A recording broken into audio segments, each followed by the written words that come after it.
Today we'll talk about how to fix or how to solve a restore on Discord app.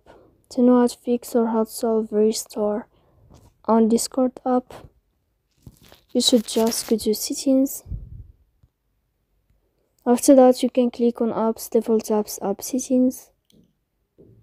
Then you can click on Discord app. Here in this list, you will enter to the window of first stop and you can click OK. Here we'll enter to the window of storage. Then you can click clear cache. Don't click clear data because that can cause you errors or can delete your account.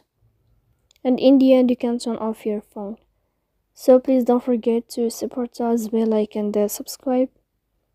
See you next time in another video, and thank you for your attention and your watching.